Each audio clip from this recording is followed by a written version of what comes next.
What's up, fellow greasy people, fellow greasy garage dwellers? I'm Chuck, and this is Up Chuck Chops. Last episode, there was a lot of things I wanted to do, but I was hindered by a battery that needed electrolyte added and needed charged. So I got that. It's charged, appears to be fully charged, and now I'm ready to test a few things on the old CB900. Let's get to it. This thing has been charging for about 24 hours. My lights are showing green and solid. It's on the maintenance cycle. So that means I have full charge and I'm ready to test some stuff. This is exciting.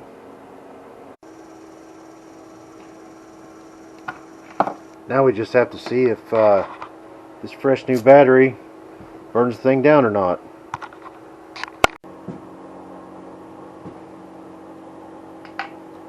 Like we talked about before, I had to flip the battery. I think we're going to be alright. I just made sure my ignition was off, just in case. Not that it's going to start, just brought real raggy. I just heard some. Oh no!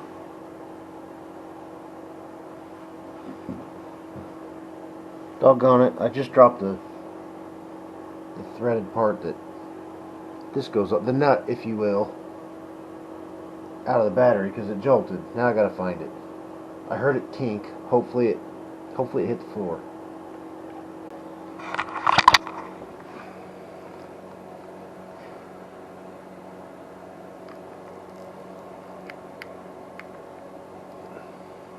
That. Ah, for Pete's sake. Well, at least it didn't go far.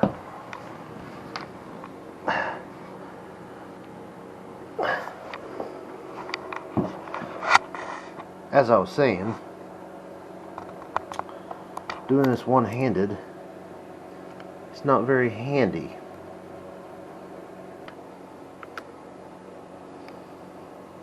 Ah!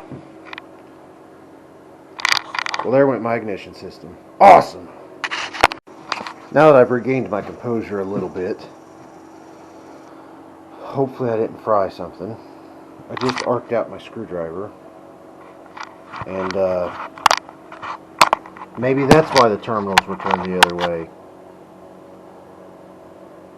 I can't be very upset because it was my own fault. I should have thought of this earlier. I'm going to take this off, remove these. I'll have a straight path to the positive cable. I did disconnect the other one while I was gone.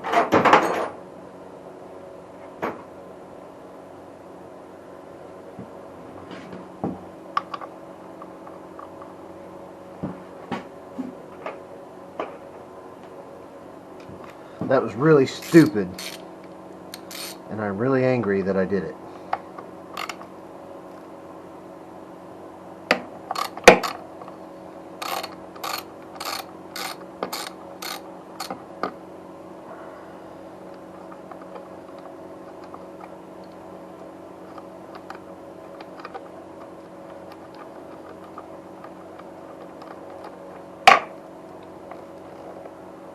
Okay.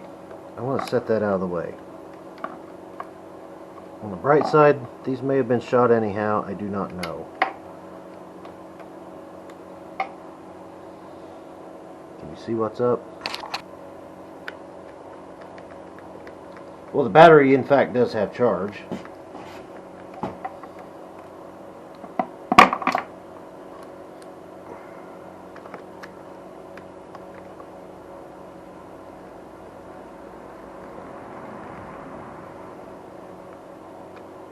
Okay, there's that. Now, for the negative side.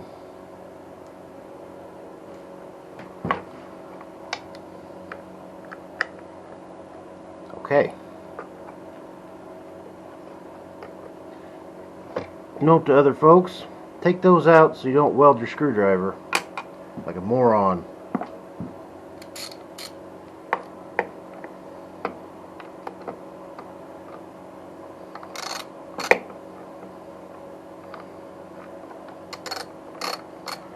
I'm going to put it back on so I don't lose stuff.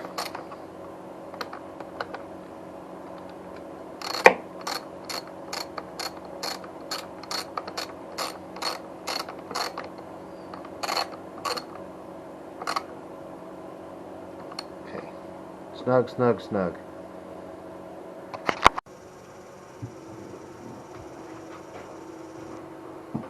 Now that I have power, I'm going to turn the key on. I have a headlight. I have high beam.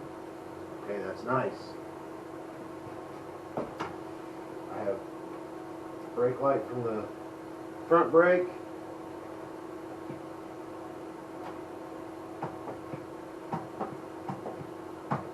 No brake light from the back brake. I do not care about that, as long as there's one working.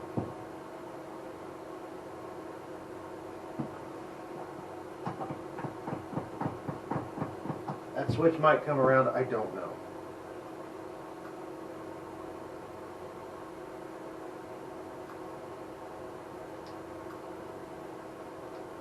Alright, left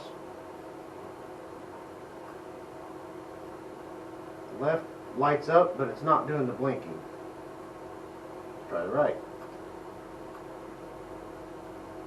It worked for a second.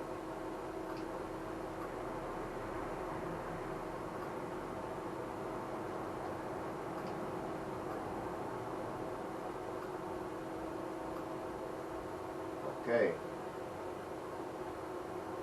I thought I had it in neutral. I don't care if the neutral light works. The neutral light works. Let's make sure it's actually in neutral. Back wheel spins easily.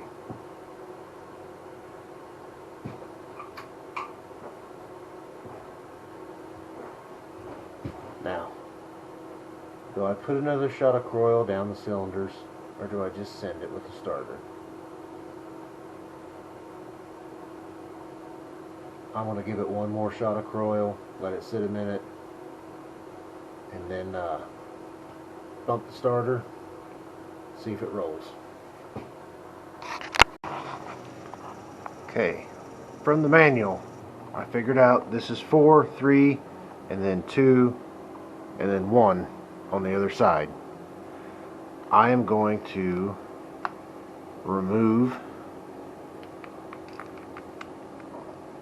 I'm going to remove all the spark plugs before I see if it spins over.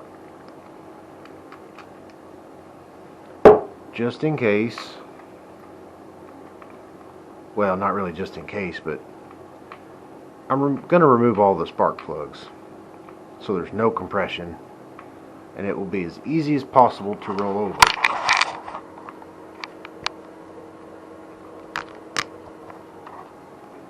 Four, 3.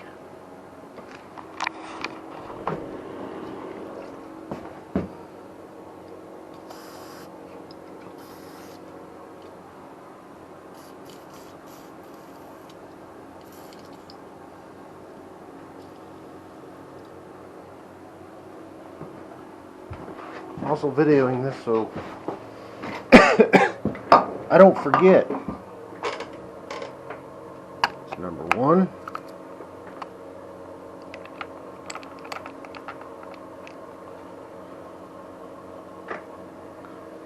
Should have been a hand model.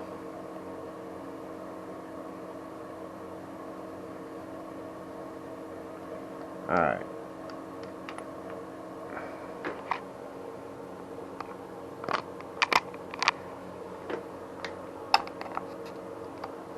I think last time I took these off one at a time because I was afraid of mixing them up.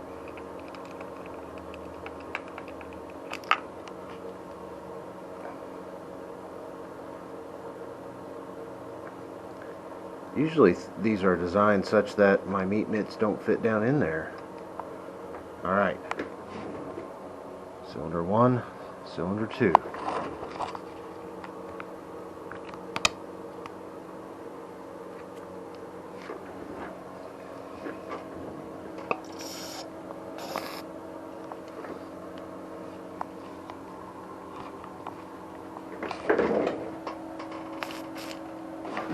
That is aggravating.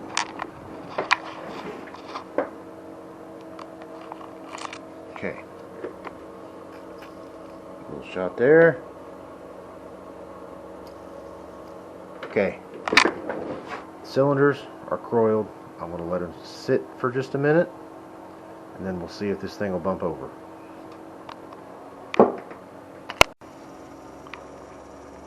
For those inquiring minds who might want to know, this is an 18mm socket that fits these spark plugs.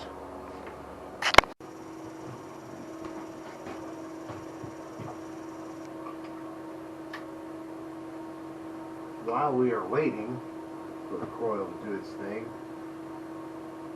I checked my lights, and I didn't check my horn. Let's try it. Did you hear that? It wants to. Ah! Just had to warm up a little. While we're waiting for the coil to do its magic, a couple things I wanted to mention. One, my face. There are no chops. I work for a construction company. I'm a carpenter, and I had to go work in a Marathon oil refinery. They want you to shave. You can have a little bit of a mustache in case you need to put a respirator on when things blow up and go wrong. If that thing blows up, the least of my worries are going to be breathing. They make you wear FR clothing, but guess what? Your hard hat's not FR, it's plastic. It's going to melt. Your gloves aren't FR. If you're close to something, your face and hands are going to burn off, and it's not going to matter. You'll probably be dead anyhow. It's probably just some insurance purposes. And anyhow, that's my rant. Not happy I had to shave, but that's what I did. As of the videoing of this video, taping, it's not really taping of this video, regardless. YouTube Studio tells me I have 88 subscribers. Thank you guys.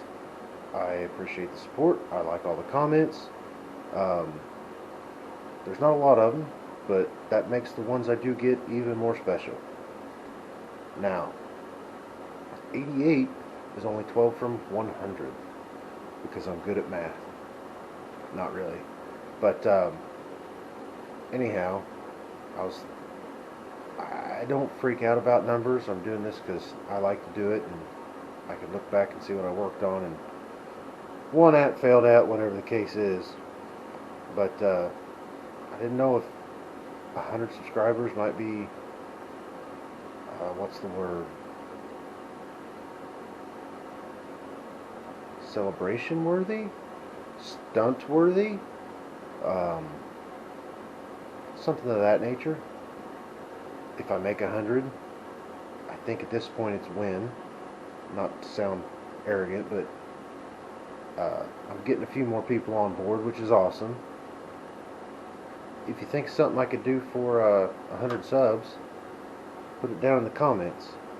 I'm not getting a tattoo, not eating a fire chip. Maybe I could do my first premiere video where I type in chat if enough people were interested.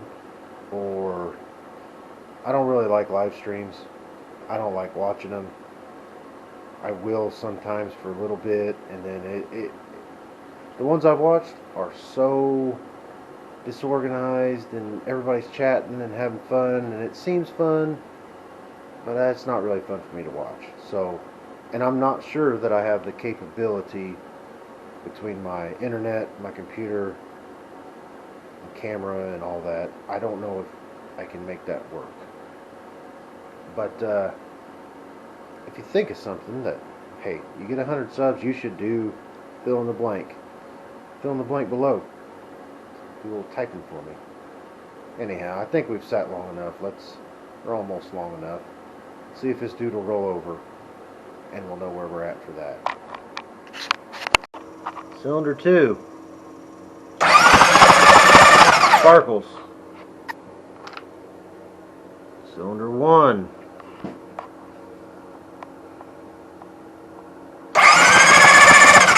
No sparkles. Cylinder 3.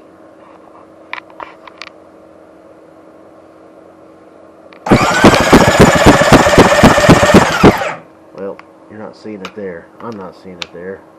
Try that.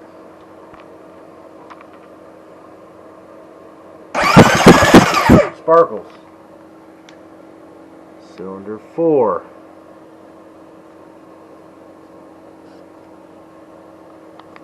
I said cylinder 4.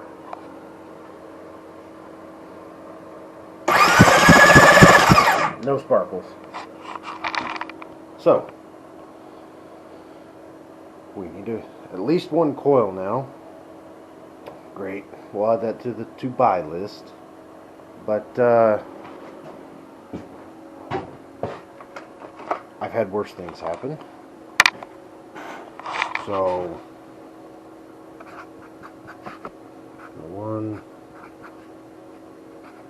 cylinder 1 for coil. It's on the list. One thing I forgot to mention last time was on the price.